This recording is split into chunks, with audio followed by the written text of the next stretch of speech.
नमस्कार मित्रांनो, अनुभव स्टडीमध्ये सर्वांचं स्वागत.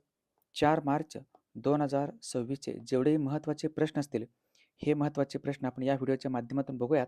खूप महत्त्वाचा व्हिडिओ ठरणाऱ्या स्वरूपात व्हिडिओ नक्की बघा. रोज सकाळी 6 वाजता हा व्हिडिओ तुम्हाला पाहायला भेटत आहे. एक खूप छान पद्धतीचे प्रश्न रिव्हिजन वगैरे तुम्हाला होत असेल. तुमच्या इतर मित्रापर्यंत लिंक शेअर करा. जे विद्यार्थी नवीन असतील, पहिल्यांदा आपल्या ह्या चॅनलवरती आले असतील, त्यांनी ह्या चॅनलला सबस्क्राईब करायचं आहे आणि तुमच्या मित्रापर्यंत लिंक जरूर शेअर करायचं आहे. बघूयात आपण अत्यंत महत्त्वाचा पहिला प्रश्न. तत्पूर्वी जो मागच्या किंवा कालच्या लेक्चरमध्ये तुम्हाला एक प्रश्न विचारला होता, त्याचं उत्तर सर्वांनी अगदी छान पद्धतीने उत्तर दिलं आहे कमेंट बॉक्समध्ये. नुकत्याच 17 आणि 18 फेब्रुवारी 2026 दरम्यान बायो आशिया शिखर परिषद 2026चे आयोजन कोठे करण्यात आलेलं होतं? हे बायो आशिया शिखर परिषद आहे, हे पार पडले आहे हैदराबाद या ठिकाणी. पर्याय क्रमांक 1 लक्षात ठेवा, हैदराबाद, जे की तेलंगणा या राज्याची राजधानी आहे हैदराबाद. लक्षात ठेवू शकता. बायो आशिया शिखर परिषद 2026चे आयोजन. चला, अत्यंत महत्त्वाचा आजचा पहिला प्रश्न जो तुमच्या समोर आहे. रोज संपूर्ण व्हिडिओमध्ये आपण 10 प्रश्न बघत असतो आणि त्याचे विश्लेषण देखील आपण बघूयात खूप छान पद्धतीनं. पहिला प्रश्न. नुकतेच खालीलपैकी कोणत्या बँकेने भारतातील पहिली सौर ऊर्जेवर चालणारी ATM व्हॅन, ज्याला TGB ऑन व्हील्स असे म्हणण्यात आलेलं आहे, हे लॉन्च करण्यात आलेलं आहे? हे भारतातील पहिली सौर ऊर्जेवर चालणारी ATM व्हॅन असणार आहे आणि हे लॉन्च करण्यात आले त्रिपुरा ग्रामीण बँकेने. लक्षात ठेवा, पर्याय क्रमांक 2 त्रिपुरा ग्रामीण बँक म्हणजेच TGB ऑन व्हील्स IMP येतं. त्रिपुराची राजधानी काय असेल? त्रिपुर या राज्याची राजधानी आहे अगरतळा. अगरतळा ही राजधानी त्रिपुराची. आणि सौर ऊर्जेवर जे काय चालणारी जे काही ATM आहे, ओके, संपूर्ण भारतातील सौर ऊर्जेवर चालणारी भारतातील पहिली ATM कोणती असेल? भारतामधील सौर ऊर्जेवर चालणारी संपूर्ण भारतातील पहिली ATM, फर्स्ट ATM हे कोणत्या ठिकाणी आहे, हे तुम्हाला कमेंट बॉक्समध्ये सांगायचं आहे. ओके, जे की आंध्र प्रदेशमध्ये येतं, ज्याचं नाव आहे नेल्लोर. नेल्लोर हे भारतातील पहिल्या सौर ऊर्जेवर चालणारे ATM आहे, लक्षात ठेवा. आणि हे व्हॅन आहे TGB ऑन व्हील्स नावाचं, जे त्रिपुरा ग्रामीण बँकेने लॉन्च केलेलं आहे. सौर ऊर्जेवर चालणारं भारतातील पहिलं सौर सीमा गाव कुठलं असेल? भारतातील सौर सीमा गाव जे की पहिलं आहे, तर त्या गावाचं नाव आहे मसाली नावाचं गाव. आणि जो काही मोढेरा नावाचं गाव आहे, मोढेरा गाव हे 24/7 म्हणजे संपूर्णतः सौर ऊर्जेवर चालणारं भारतातील पहिलं गाव असेल मोढेरा. आणि मसाले असू द्या किंवा मोढेरा असू द्या, हे दोन्ही येतात गुजरात राज्यामध्ये. आणि भारतातील पहिली फर्स्ट 100% म्हणतो मी, 100% सौर ऊर्जेवर चालणारं विमानतळ कुठलं असेल?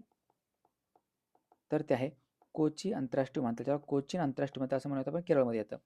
आणि 100% सौर ऊर्जेवर चालणारं पहिलं रेल्वे स्टेशन विचारलं तर रेल्वे स्टेशनचं नाव आहे गुवाहाटी रेल्वे स्टेशन, जे की उत्तर पूर्व सीमांत रेल्वेचं मुख्यालय येतं आपल्या आसाम राज्यामध्ये येतो.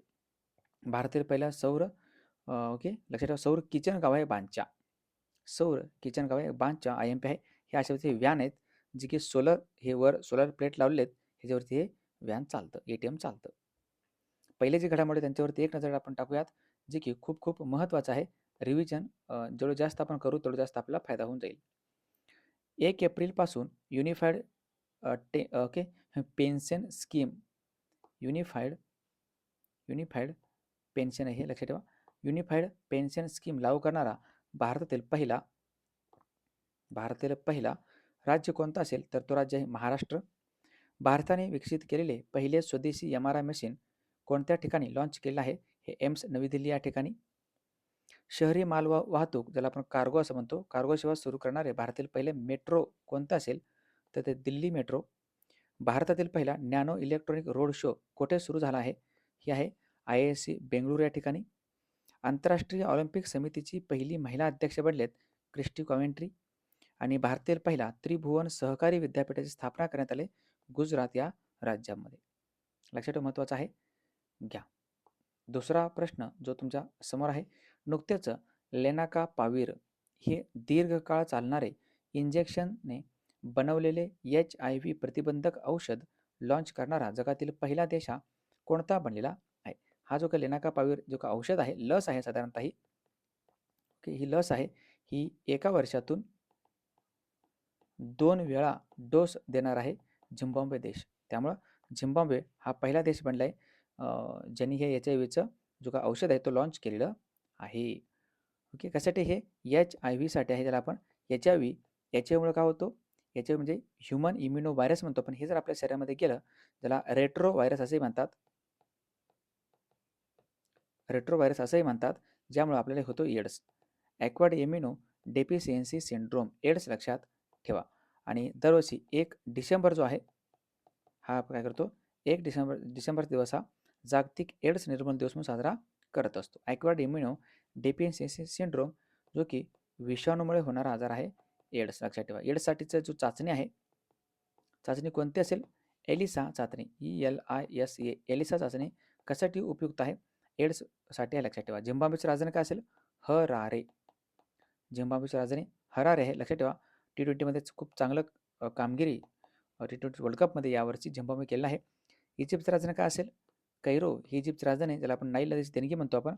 अमेरिकेची राजधानी वॉशिंग्टन DC आहे, ज्या ठिकाणी वर्ल्ड बँक आणि IMFचं मुख्यालय येतं. अमेरिकेचे 47 राष्ट्राध्यक्ष आहेत डोनाल्ड ट्रम्प.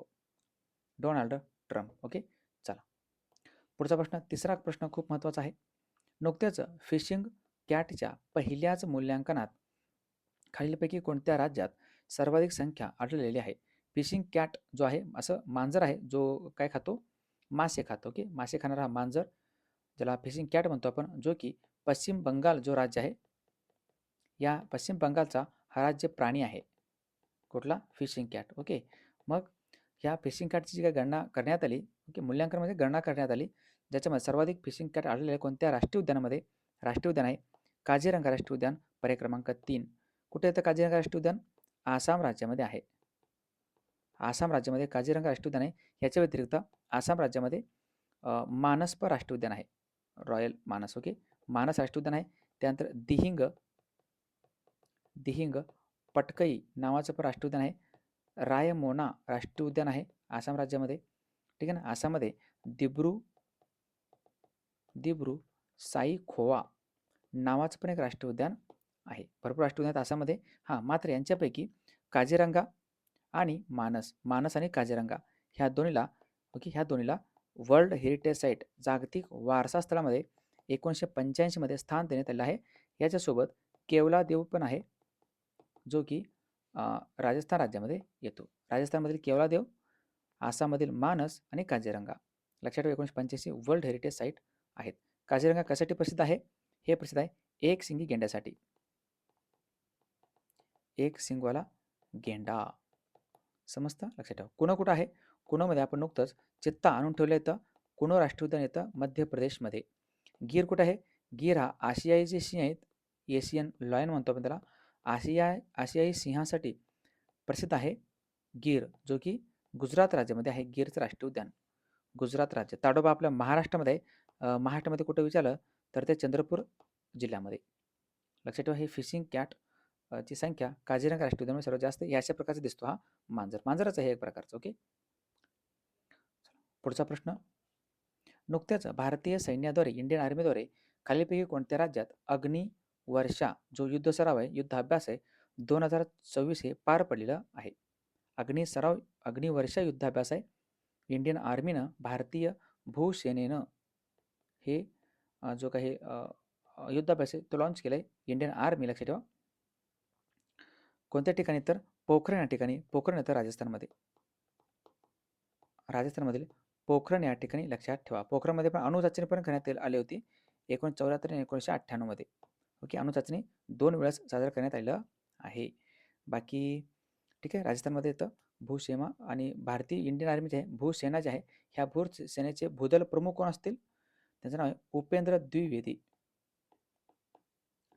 उपेंद्र द्विवेदी हे तर भारतीय भूदल सैन्याचे प्रमुख. अग्निवर्षा 2026 युद्धाभ्यास महत्त्वाचं आहे. याच्या व्यतिरिक्त 2 युद्धाभ्यास आणखीन पार पडले. एक होतं वज्र प्रहार नावाचं. भारत व अमेरिका यांच्या दरम्यान वज्र प्रहार युद्धाभ्यास 2026 पार पडले. कोणत्या ठिकाणी? तर बकलोह नावाचे ठिकाण आहे हिमाचल प्रदेशमध्ये. बकलोह हिमाचल प्रदेश. आणि अजून एक युद्धाभ्यास आहे धर्मा गार्डियन, जो की भारत व जपान यांच्या दरम्यान साजरा केला जातो. 2026 हे पार पडले उत्तराखंड राज्यामध्ये चौबतिया या ठिकाणी. ओके, उत्तराखंड राज्यामध्ये एक धर्मा गार्डन आहे आणि वज्रप्रहार आहे हिमाचल प्रदेशमध्ये. अग्नी वर्षा. चला पुढचा 5वा प्रश्न. नुकतेच महाराष्ट्रातील हिंगोली येथे उभारण्यात येणाऱ्या लायगो वेधशाळेचे कंत्राट खालीपैकी कोणत्या कंपनीला देण्यात आलेलं आहे? खूप महत्त्वाची आहे आणि सुपर IMP. खूप दिवसापूर्वी याचं उद्घाटन देखील करण्यात आलं होतं. आता पुढील 2030 पर्यंत पुढील 4 वर्षामध्ये ही जी काही वेधशाळा आहे ते बनून तयार होईल आणि हे कॉन्ट्रॅक्ट दिलेलं आहे, कंपनी आहे. त्या कंपनीचं नाव आहे L&T, म्हणजेच Larsen and Toubro. L&T company लक्षात ठेवा. L&T company. कुठं होणार आहे? हे हिंगोली जिल्ह्यामध्ये होणार आहे. LIGO, लायगो म्हणतो आपण. लायगोचं फुल फॉर्म तुम्हाला कदाचित पेपरला येऊ शकतं, ते म्हणजे laser interferometer. Laser interferometer, laser interferometer, gravitational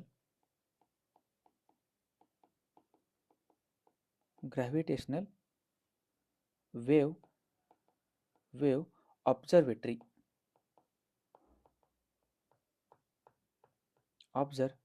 लक्षात ठेवा, laser interferometer, gravitational wave observatory म्हणजेच काय? लायगो वेधशाळा असं आपण म्हणतो. ते बनणार आहे कुठं? हिंगोली या जिल्ह्यामध्ये बनणार आहे. कोणत्या ठिकाणी? औंढा नागनाथ या ठिकाणी. औंढा नागनाथ या ठिकाणी बनणार. लक्षात ठेवा, ज्या ठिकाणी ऑलरेडी ज्योतिर्लिंग आहे एक. तिथं काय? ज्योतिर्लिंग आहे औंढा नागनाथ. लक्षात ठेवा, हिंगोली जिल्ह्यामध्ये हे बनणार आहे. याचं उद्घाटन म्हणतो भूमिपूजन. ओके, याचं भूमिपूजन ऑलरेडी करण्यात आलं आहे 2023 मध्ये नरेंद्र मोदी यांच्या हस्ते. फक्त आता कॉन्ट्रॅक्ट द्यायचं बाकी होतं. ओके, ते आता L&T कंपनीला देण्यात आले. ही 48 महिन्यात साधारणतः ही बनून तयार होईल, म्हणजेच 2030 पर्यंत याचं उद्घाटन होऊ शकेल. 2030 लक्षात ठेवा. कशासाठी हे? की हे कशासाठी सगळ्यात महत्त्वाचं? हे हा जो काही लायगो प्रकल्प आहे किंवा लायगो वेधशाळा आहे, हे जेवढे पण आपले ब्लॅक होल्स असतील, ज्याला आपण काय म्हणतो, कृष्ण विवर म्हणतो. ओके, ब्लॅक होल जे आहेत म्हणजे अंतराळामध्ये, की ह्या ब्लॅक होल्सचं निरीक्षण करण्यासाठी ही आपली जी काही संस्था आहे, ही जी काही लायगो वेधशाळा आहे, ते कामाला येणार आहे. ओके, लक्षात ठेवा, महत्त्वाचं आहे. जे संपूर्ण अवकाशामध्ये गुरुत्वीय तरंग आहेत, ग्रॅव्हिटेशनल वेव्हज म्हणतो आपण. गुरुत्वीय तरंग जे आहेत, ह्या गुरुत्वीय तरंगाचं निरीक्षण करण्यासाठी याचा वापर केला जाईल. लायगो या ठिकाणी 2 L आकाराच्या, ओके, या ठिकाणी 2 L आकाराच्या जे काही बोगदा आहेत, ते बोगदा पण निर्माण करण्यात येणार आहेत. ही L आकाराच्या, लक्षात ठेवा. लार्सन अँड टुब्रो हे देण्यात आली माहिती लक्षात ठेवा. औंढा नागनाथ या ठिकाणी हिंगोलीमध्ये लेझर दिला फुल फॉर्म. लक्षात ठेवा, laser interferometer, gravitational waves observatory, LIGO, L&T. पुढचा प्रश्न 6वा खूप महत्त्वाचा आहे. नुकतेच 7वे आशिया आर्थिक संवाद 2026चे आयोजन कोणत्या ठिकाणी करण्यात आलं होतं? हे ठिकाण आहे पुणे, पर्याय क्रमांक 1. पुणेमध्ये हे एशिया इकॉनॉमिक डायलॉग पार पडलेलं आहे. पुणे जिल्ह्यामध्ये साधारणतः 14 तालुक्यांची संख्या येतं. पुणे हे जे काही शहर आहे ते मुठा नदीच्या काठी येतं. लक्षात ठेवा. आशिया आर्थिक संवाद 2026. मग रिसेंटली जे 2025 मध्ये काही परिषद पार पडलेत त्यांच्यावरती एक नजर आपण टाकूयात, जे की खूप महत्त्वाचं आहे. संसदेच्या लोक अंदाज समितीचे राष्ट्रीय संमेलन पार पडले 2025 मध्ये मुंबई या ठिकाणी. भारतीय संरक्षण संमेलन 2025 पार पडले डेहराडून या ठिकाणी. इंटरनॅशनल बिग कॅट अलायन्सची पहिली बैठक पार पडली होती नवी दिल्ली या ठिकाणी 2025 मध्ये. पहिली आंतरराष्ट्रीय हिमनदी संवर्धन परिषद 2025 पार पडले ताजिकिस्तान या ठिकाणी. संयुक्त राष्ट्र महासागर संमेलन पार पडले आहे फ्रान्समध्ये. G7 शिखर परिषद 2025 पार पडले कॅनडामध्ये. विंग्स इंडिया 2026 पार पडले हैदराबाद या ठिकाणी. ओके, लक्षात ठेवा, हे खूप महत्त्वाचं आहे. पुढचा 7वा प्रश्न महत्त्वाचं आहे. नुकतेच दिल्ली ओपन 2026 टेनिस एकेरीचा विजेतेपद कोणी पटकावलेलं आहे? ही टेनिस स्पर्धा आहे आणि दिल्ली ओपनचे जे काही विजेतेपद पटकावलेत, ग्रीसचा खेळाडू आहे स्टेफानोस साकेलारिडिस. ओके, स्टेफानोस एवढं तरी लक्षात ठेवलं तरी ओकेमध्ये आहे. हा ग्रीस या देशाचा खेळाडू आहे ज्याने दिल्ली ओपन जी काही स्पर्धा आहे, पुरुष एकेरीची स्पर्धा, नुकतेच जिंकलेलं आहे. टेनिस स्पर्धा खूप खूप महत्त्वाचं लक्षात ठेवा. ओके, नुकतंच 2026 मध्ये जे काही ऑस्ट्रेलियन ओपन आहे. हे क्रीडा स्पर्धा पार पडली, त्याला आपण ग्रँड स्लॅमपैकी एक मानतो आपण. ऑस्ट्रेलियन ओपन ही स्पर्धा पार पडलेली आहे. ह्याच्यामध्ये पुरुषांमध्ये कोणी जिंकलं आणि महिलांमध्ये कोणी जिंकलेलं आहे? तुम्ही सांगा, पुरुषांमध्ये ही स्पर्धा कोणी जिंकलेलं आहे आणि महिलांमध्ये ही स्पर्धा जिंकली आहे? एलिना रिबाकिना यांनी. एलिना रिबाकिना, लक्षात ठेवा, जे की कझाकिस्तान या देशाचे खेळाडू आहेत. तुम्हाला सांगायचं कमेंट बॉक्समध्ये की पुरुषांमध्ये पुरुष एकेरीची स्पर्धा ऑस्ट्रेलियन ओपन 2026 कोणी जिंकलेलं आहे? घ्या पुढचा प्रश्न 8वा. नुकतेच खालीलपैकी कोणत्या ठिकाणी केंद्रीय मंत्री आहेत जितेंद्र सिंग यांच्या हस्ते पहिला स्टेट इनोव्हेशन मिशन, ज्याला आपण SIM म्हणतो, पहिलंच असणार आहे, पहिलं असणार आहे स्टेट इनोव्हेशन मिशन लॉन्च करण्यात आलेलं आहे. हे ते केंद्रीय मंत्री जितेंद्र सिंग. मग हे लॉन्च करण्यात कोणत्या ठिकाणी? तर अगरतळा या ठिकाणी. पर्याय क्रमांक 3. अगरतळा ही राजधानी आहे त्रिपुराची. ओके, त्रिपुराची राजधानी अगरतळा, लक्षात ठेवा. आणि या ठिकाणी लॉन्च करण्यात आलेलं आहे. केंद्रीय मंत्री जितेंद्र सिंग. त्रिपुराचे मुख्यमंत्री कोण असतील मग? त्रिपुराचे मुख्यमंत्री माणिक साहा हे त्रिपुराचे मुख्यमंत्री आहेत. त्रिपुराचे राज्यपाल कोण असतील? ज्यांचं नाव आहे इंद्रसेन रेड्डी हे त्रिपुराचे राज्यपाल. त्रिपुरा या राज्याची स्थापना झाली होती 21 जानेवारीला. 21 जानेवारी 1972, लक्षात ठेवा. 21 जानेवारी 1972ला याची स्थापना झालेली आहे त्रिपुराची. समजलं? हा स्टेट इनोव्हेशन मिशन खूप महत्त्वाचं आहे. हा पहिला असणार आहे. जेवढं पण इनोव्हेशन आहे, ओके, जेवढं इनोव्हेशन आहे, इनोव्हेशन म्हणजे काय? नवोपक्रम. ओके, नवोपक्रम याला ओके, जेवढं पण नवोपक्रम आहे ते लायब्ररीमध्ये, जे प्रयोगशाळेमध्ये याचा वापर केल्यापेक्षा, कंपनीमध्ये स्थापन केल्यापेक्षा त्या गावामध्ये नेऊन, ओके, गाव पातळीवरती पण ह्याला नवोपक्रमाला प्रोत्साहन दिलं गेलं पाहिजे, यासाठीचं हे मिशन लॉन्च करण्यात आले. अटल इनोव्हेशन मिशनच्या अंतर्गत हे स्टेट इनोव्हेशन मिशन लॉन्च करण्यात आलं आहे त्रिपुरा राज्यामध्ये पहिलं आलं. समजतं? नवोपक्रम आणि नवोपक्रम निर्देशांक पण आलं होतं बघा काही दिवसापूर्वी, ठीक आहे ना, वर्ल्ड इनोव्हेशन इंडेक्स, ज्याच्यामध्ये भारत हा संपूर्ण जगामध्ये 38व्या क्रमांकावरती होता. आणि भारत आणि फ्रान्स हे दोन्ही देश 2026चं वर्ष हे, ओके, कुठलं इयर ऑफ इनोव्हेशन म्हणून घोषित केले आहेत. जाता हा पण पॉईंट विसरायचा नाही.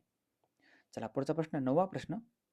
नुकत्याच मणिपूरमधील हिंसाचाराची चौकशी करणाऱ्या चौकशी आयोगाचे नवीन अध्यक्ष म्हणून केंद्र सरकारने, म्हणजे केंद्र सरकारचा अर्थ केंद्रीय गृह मंत्रालयाने कोणाची नियुक्ती करण्यात आलेली आहे? म्हणजे कोणाची नियुक्ती केली असेल तर ते व्यक्ती आता न्यायमूर्ती बलबीर सिंग चव्हाण. पर्याय क्रमांक 2. हे भारताच्या सुप्रीम कोर्टामध्ये न्यायाधीश होते, माजी न्यायाधीश आहेत न्यायमूर्ती बलबीर सिंग चव्हाण. पूर्वी आता नवीन नियुक्ती केले, त्याच्यावर तुम्ही ओळखलं असेल. आता पूर्वी होते अजय लांबा यांच्याकडे हा कार्यभार सोपवण्यात आला होता अध्यक्षपद म्हणून. यांनी राजीनामा दिला आणि यांनी राजीनामा दिल्यानंतर आता नवीन अध्यक्ष बनले तर न्यायमूर्ती बलबीर सिंग चव्हाण. काय करायचं या ठिकाणी? ओके, ही जी काय चौकशी समिती आहे, काय करायचं, काय या चौकशी आयोगाचं काम काय असेल? तर बघा, मणिपूर आहे. या मणिपूरमध्ये ना काही दिवसापूर्वी राज्यपाल राजवट लागू होती. ओके, राज्यपाल राजवट लागू होती, जे अजय कुमार भल्ला होते, ज्यांनी राज्यपाल म्हणून काम केलं मणिपूरचे. ठीक आहे, या ठिकाणी 2 जमाती आहेत. एक आहे मैती, लक्षात ठेवा, दोन्ही पण तुम्हाला 101% पेपरला येऊ शकतात, हे जमाती कुठे आहेत म्हणून.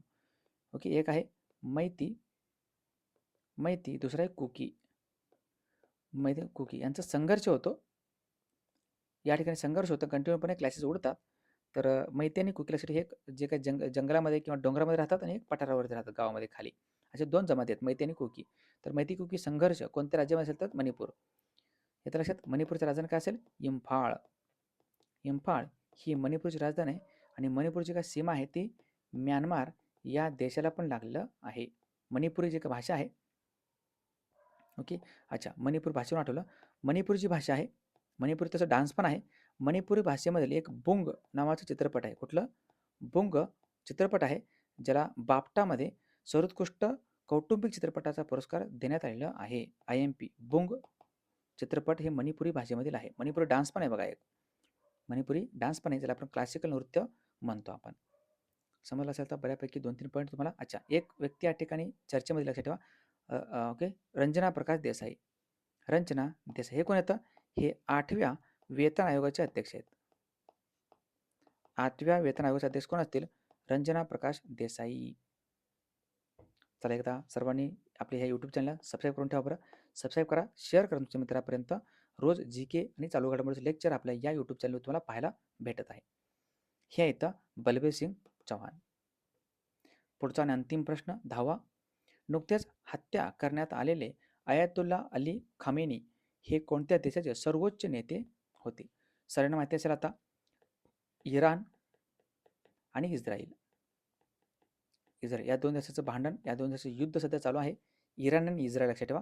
ओके, याच्यामध्ये अमेरिकेनं उडी घेतली. अमेरिकेनं सपोर्ट केलाय कोणाला? इस्रायलला. लक्षात ठेवा, अमेरिकेनं मदत केलाय कोणाला? इस्रायलला. ॲक्च्युअली भांडण कोणाचं आहे? ॲक्च्युअली भांडण ह्या 2 देशांचं आहे, इराण आणि इस्रायलचं. येतं लक्षात. आणि मग ह्याच्यामध्ये अमेरिकेनं उडी घेतली आणि अमेरिकेनं हल्ला केला इराणवरती. सपोर्ट करतो इस्रायलला, म्हणजे ह्याच्यावरती हल्ला करणार आहे. ओके, या ठिकाणी इराणवरती हल्ला केला आणि इराणचे सर्वोच्च नेते होते, खूप छान पद्धतीने इराणला सर्वोच्च पातळीवरती जगामध्ये नेलं होतं. असे हे व्यक्तिमत्व ज्यांची हत्या करण्यात आली, त्याचं नाव आहे अयातुल्ला अली खामेनी. हे इराणचे होते. पर्याय क्रमांक 4 इराण. लक्षात ठेवा. इराणची राजधानी काय असेल? तेहरान ही इराणची राजधानी आहे. तेहरान ही इराणची राजधानी लक्षात ठेवा. आणि ओके, इराणनं आपल्याला एक बंदर पण दिलं आहे बघा. इराणनं भारताला सपोर्ट आहे इराणचं. ओके, इराणनं भारताला बंदर दिलं आहे. त्या बंदराचं नाव आहे चाबहार बंदर. चाबहार बंदर दिलेलं आहे. क्वेश्चन तुम्हाला डायरेक्ट 1 लाईनमध्ये विचारतील की अयातुल्ला अली खमेनी हे कोणत्या देशाचे नेते होते म्हणून. इराण त्याचा आन्सर आहे. ओके, चला. तसं भारत आणि पाकिस्तान आणि अफगाणिस्तान पण युद्ध पातळीवरती आहेत सध्याच्या घडीला. चला, हे होते अत्यंत महत्त्वाचे प्रश्न. मला वाटतं व्हिडिओ जास्तीत जास्त तुमच्या मित्रापर्यंत शेअर करा. तुम्हाला आवडला असेल नक्कीच. कालच्या किंवा मागच्या प्रश्नांचं रिव्हिजन करणं खूप गरजेचं आहे. ते आपण 2 मिनिटांमध्ये करून घेऊयात, जेणेकरून रिव्हिजन इज अ की ऑफ सक्सेस. बघत कालच्या प्रश्नाचं रिव्हिजन. दरवर्षी जागतिक वन्यजीव दिन हा कधी साजरा केला जातो? हा जागतिक वन्यजीव दिन आहे, जो 3 मार्चला साजरा केला जातो. भारत आणि इस्रायलमधील धोरणात्मक संबंध मजबूत करण्यात त्यांच्या अपवादात्मक योगदानाबद्दल स्पीकर ऑफ नेसेट जो मेडल आहे, तो मेडल सन्मानित करण्यात आलं. कोणत्या व्यक्तीला? व्यक्ती आहेत नरेंद्र मोदी. महाराष्ट्रातील कोणते गाव हे भारतातील पहिले नेट झिरो पंचायत असल्याचे घोषित करण्यात आलं आहे? बेला गाव आहे, जो भंडारा जिल्ह्यामध्ये येतो. भारतीय लष्कराने कोणत्या राज्यात मुसळधार बर्फवृष्टीदरम्यान शून्याखालील तापमानात अडकलेल्या स्थानिक आणि पर्यटकांना कोणत्या ऑपरेशन अंतर्गत मदत केली असेल? ऑपरेशन आहे ऑपरेशन हिमराहत. राज्य कुठलं असेल? सिक्कीम. हे जर राहिलं होतं आपलं, हे सिक्कीम राज्यामध्ये हे ऑपरेशन राबवण्यात आलेलं आहे. त्यानंतर कर्नाटकला हरवून पहिल्यांदाच रणजी करंडक 2025-26चे विजेतेपद कोणी पटकावले आहे? तर हे आहे जम्मू काश्मीरनं पहिल्यांदाच रणजी ट्रॉफी जिंकलेला आहे. महाराष्ट्रातील कोणत्या जिल्ह्यातील प्रतिष्ठित अवर लेडी ऑफ ग्रेस कॅथेड्रलला सांस्कृतिक वारसा संवर्धनासाठी 2025च्या युनेस्को आशिया पॅसिफिक पुरस्काराने सन्मानित करण्यात आले आहे? हे ठिकाण आहे पालघर. 25 ते 28 फेब्रुवारी 2026 दरम्यान कोणत्या ठिकाणी राष्ट्रीय आरोग्य मेळाव्याचे उद्घाटन राष्ट्रपती द्रौपदी मुर्मू यांच्या हस्ते करण्यात आलं? बुलढाणा या ठिकाणी. कोणत्या राज्याने मेरी रसोई योजना लॉन्च केलं आहे? पंजाब. याचं करेक्ट आन्सर आहे. भगवंत मान मुख्यमंत्री आहेत. ग्लोबल AI समिट 2027 होणार आहे स्वित्झर्लंड या देशामध्ये. 26 पार पडले भारतामध्ये. कोणत्या राज्यात भारत आणि जपान यांच्या दरम्यान संयुक्त लष्करी सराव धर्मा गार्डियन याची 7वी आवृत्ती पार पडली? उत्तराखंड या राज्यामध्ये. ओके, चला. या प्रश्नाचं उत्तर सर्वांनी अगदी छान पद्धतीने कमेंट बॉक्समध्ये द्यायचं आहे. नुकतेच चर्चेतील the sage who reimagined Hinduism Shri Narayana Guru हे पुस्तक कोणाचं आहे? पुस्तक कोणी लिहिलेलं आहे? सर्वांनी कमेंट बॉक्समध्ये उत्तर द्या. उद्या आपण सकाळी ह्या प्रश्नाचं उत्तर बघूयात. आणि रोज सकाळी तुम्ही व्हिडिओ बघत असाल, नाही बघितलं तर रोज तुम्हाला बघायचं आहे. GK चालू घडामोडीसाठी बेस्ट चॅनल आहे आपलं अनुभव स्टडी. जाता जाता सांगून देतो, राजगुरूचं पुस्तक 1 लायनरचा ठोकळा आहे आपलं. संपूर्ण GK कव्हर होतं. ह्या पुस्तकामध्ये तुम्हाला नादवरीचं पुस्तक आहे. 2018 पासून ते 2024 पर्यंत जेवढेही प्रश्न आहेत पोलीस भरतीला आलेले 9,900 प्लस प्रश्न आहेत. 270 प्रश्नपत्रिका अगदी छोट्याशा पुस्तकामध्ये कव्हर केलं आहे. ₹390 किंमत आहे. घरपोच तुम्हाला हे पुस्तक साधारणतः ₹270 भेटेल बघा. संपूर्ण भारतामध्ये फ्री होम डिलिव्हरीसह. स्वप्नपूर्ती पुस्तक आहे 340चं. रोज रात्री 9 वाजता आपण स्वप्नपूर्ती सिरीज यूट्यूबवरती घेत असतो. ओके, आणि हे नक्कीच तुम्हाला बघायचं आहे. कोणतेही पुस्तक तुम्हाला हवे असतील तर ह्या नंबरला मेसेज करा व्हॉट्सअपला. इवन तुम्ही Amazon, फ्लिपकार्टवरती पण पुस्तक अवेलेबल आहेत, घेऊ शकता. उदय बुक स्टॉल जो छत्रपती संभाजीनगरमध्ये आहे त्या ठिकाणी तुम्हाला अवेलेबल आहे पुस्तक. कोणत्याही दुकानामध्ये देखील पुस्तक अवेलेबल घेऊन टाकायचं आहे. लवकरात लवकर पुस्तक वाचून घ्या. कमीत कमी वेळामध्ये पोलीस भरती व्हायचं असेल, जीकेला मार्क पाहिजे असेल तर या पुस्तकाशिवाय पर्याय नाही. नाद वर्दीचा. ओके, चला शेवटपर्यंत व्हिडिओ बघितल्याबद्दल सर्वांना मनापासून धन्यवाद. भेटूयात उद्या सकाळच्या 6 वाजताच्या बुलेट रॅपिड फायरमध्ये आणि रात्री 9 वाजता स्वप्नपूर्ती लेक्चरमध्ये याच आपल्या यूट्यूब चॅनलवरती. जाता आता लाईक करा, शेअर करा आणि तुम्ही नवीन असाल तर चॅनलला सबस्क्राईब करा. थँक्यू. जय हिंद.